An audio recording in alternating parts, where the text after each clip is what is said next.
Je n'ai pas assisté au mariage de mon fils, mais ma meilleure amie et ennemie était là, mon évolution de conscience. Il est extrêmement utile d'avoir une réponse au pourquoi de l'apocalypse humain actuel. Je crois que les événements récents de ma vie personnelle peuvent servir aux autres afin de mieux comprendre le pourquoi. Début septembre 2022, mon fils Greg s'est marié à Ottawa, au Canada, avec la belle Stéphanie. Après avoir regardé quelques photos que ma sœur m'a envoyées, j'ai réalisé que ma meilleure amie depuis l'âge de 5 ans était présente au mariage. Elle était assise à la table avec les membres de ma famille les plus proches. Ma sœur Malanka et son mari Bill, les enfants de Malanka, Kalina et Zahar, mon frère Markian et sa femme Guylaine, nageuse olympique à 3 reprises en brasse, leurs 2 enfants, Eva et Alexia, et enfin mon ancienne amie Christia avec son mari Zenon. J'imagine que les gens penseront que je dois être très triste et désemparée parce que je n'ai pas pu être au mariage de mon propre fils.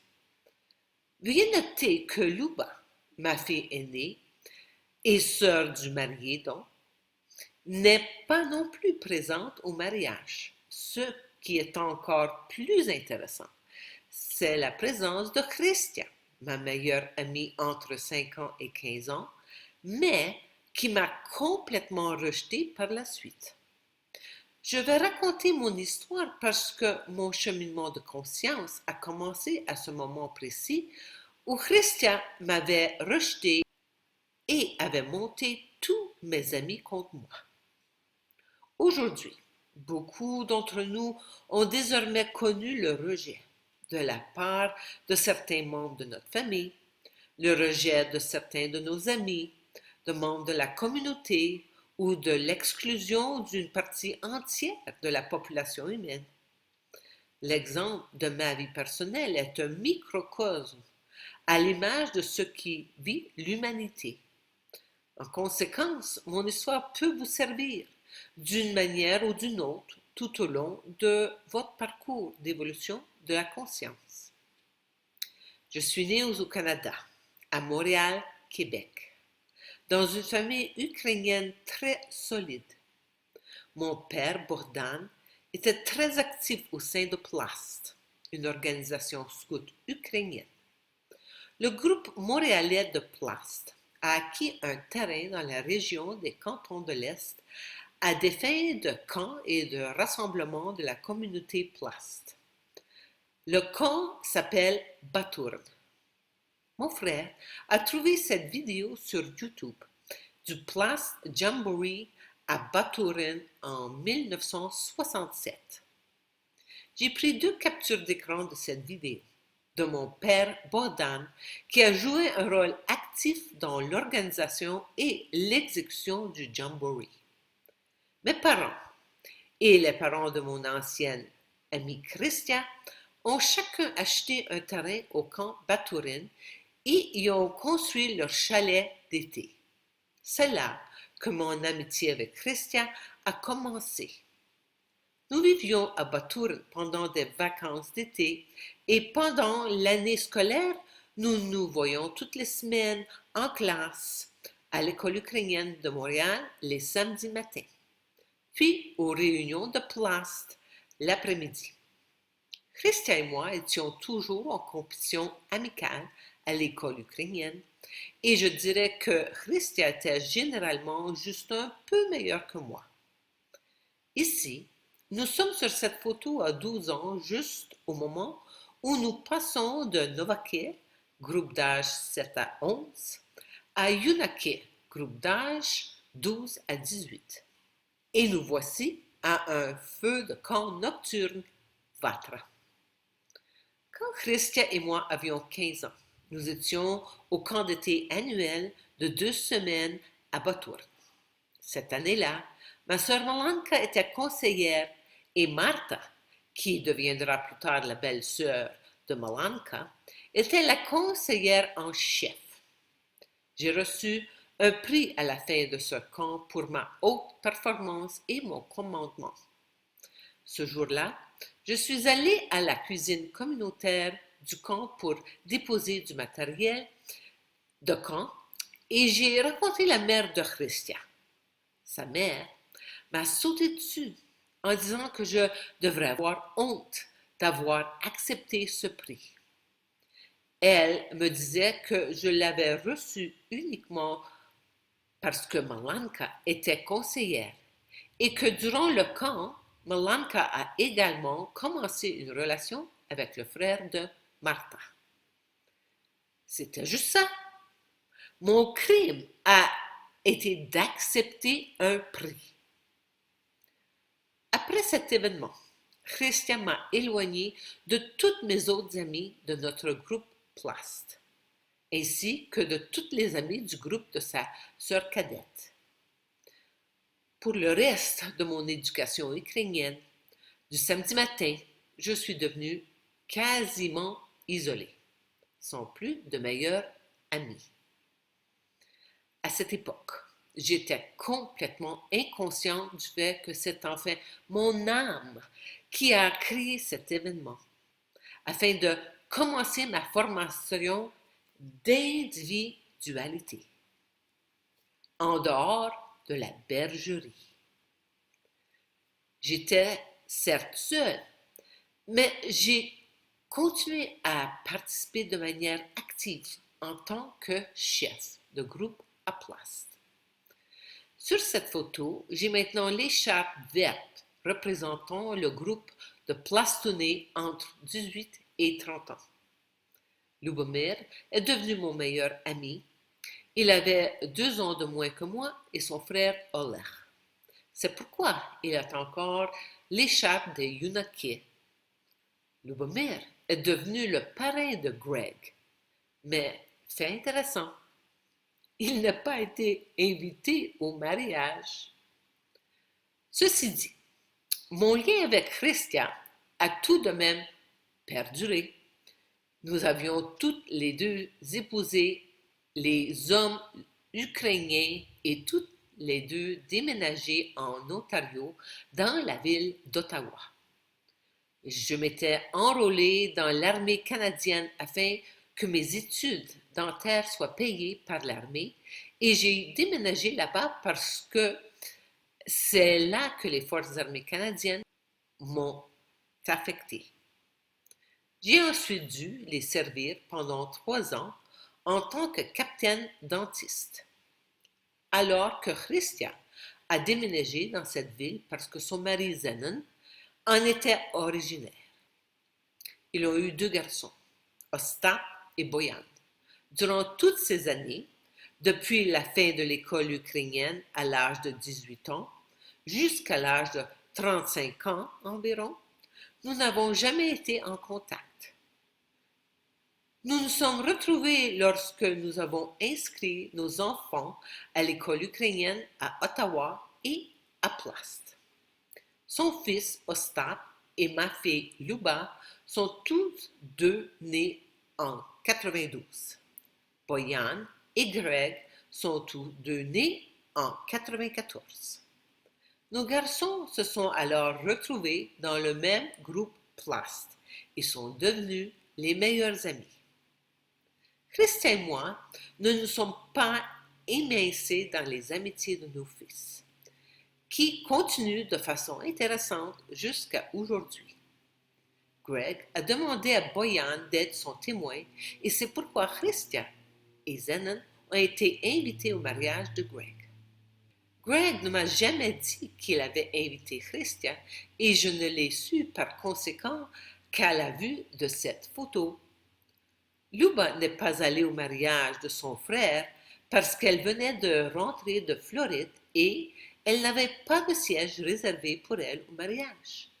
C'est pourquoi Luba n'est pas non plus présente à cette table familiale. Toutes les personnes présentes à ce mariage sont toutes vaccinée. Luba est la seule à ne pas être vaccinée.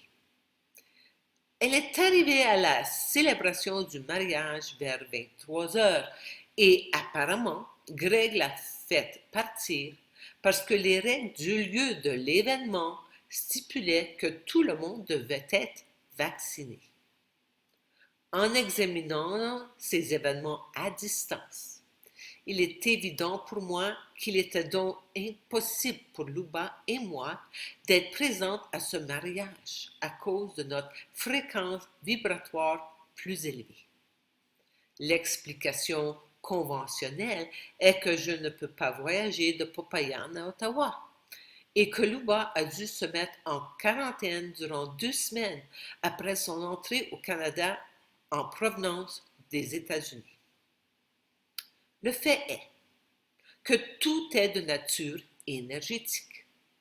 Luba et moi sommes exclus de la famille parce que nous ne pouvons tout simplement pas partager un espace commun avec des personnes inconscientes.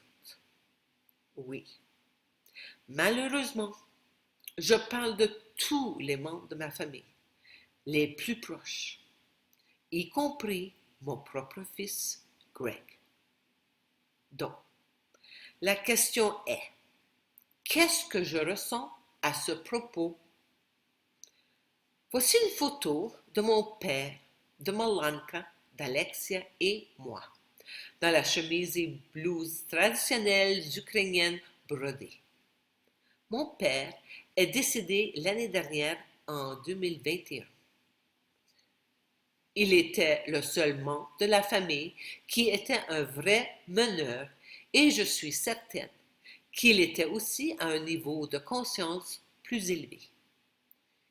Il n'a pas vraiment compris ma décision de sortir de l'esclavage de la matrice en arrêtant de payer l'impôt sur le revenu.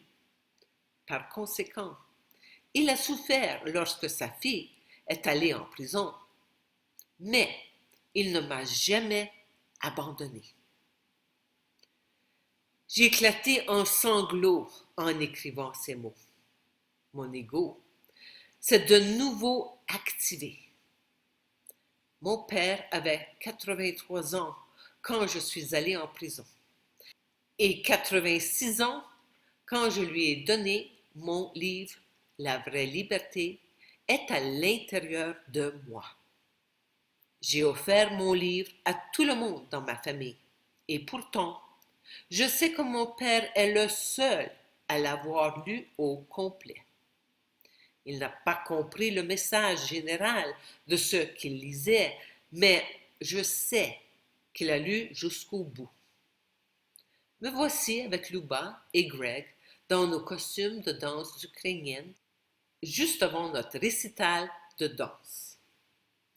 L'identification ukrainienne Plast était extrêmement présente chez mon père.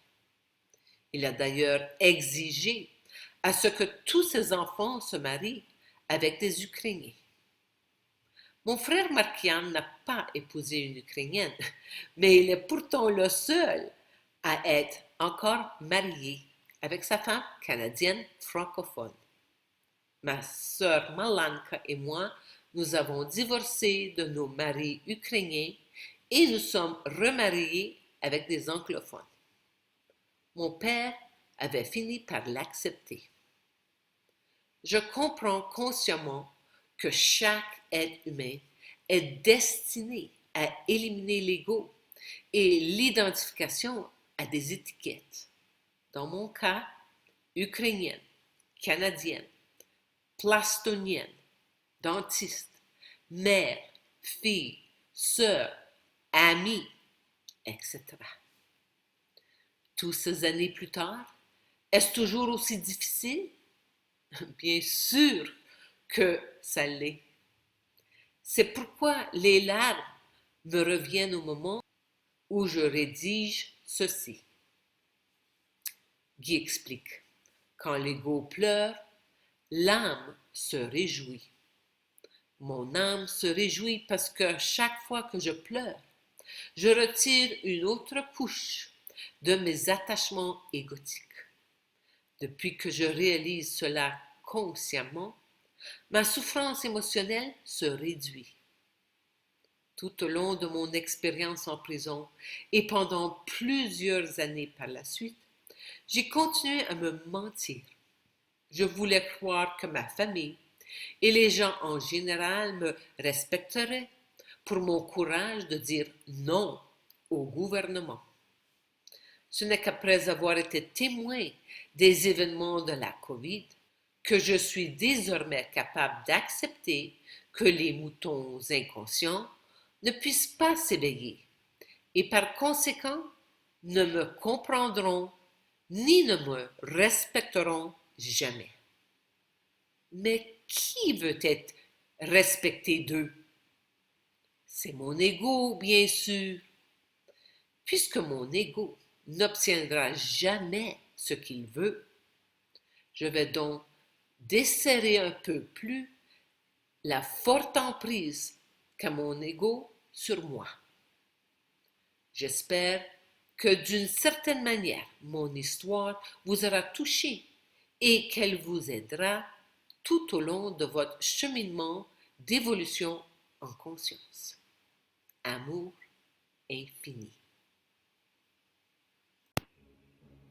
C'est à nous de ne pas nous conformer, mais d'avoir de la compassion envers les autres, peu importe où ils se trouvent sur leur chemin évolutif de conscience. Chaque jour, je dois renforcer ma détermination à avancer sur mon chemin évolutif vers l'espèce nouvelle. Réjouissons-nous, parce que tout ce qui déroule dans le monde de mensonges, ce n'est qu'illusion. Et ce monde de mensonges se désintègre devant nous de façon exponentielle. De l'enfer sur terre au paradis sur terre, nous construisons ce que beaucoup ont dit était impossible. Pensez à nous rejoindre dans notre communauté de conscience au bord de la ville de Popayan, au sud de la Colombie. Ceci est une invitation pour séjour de longue durée au Cascada Catira en Colombie. Il n'y a absolument nulle part où se cacher. Cependant, à Popayan, il y a une bonne croissance alimentaire tout au long de l'année et le climat montagnard tempéré rend la vie très confortable ici. Vous rejoindrez-nous dans ce paradis sur Terre? Je consulte par téléphone et propose des outils pour que vous puissiez trouver votre solution individuelle en faisant contact avec votre âme.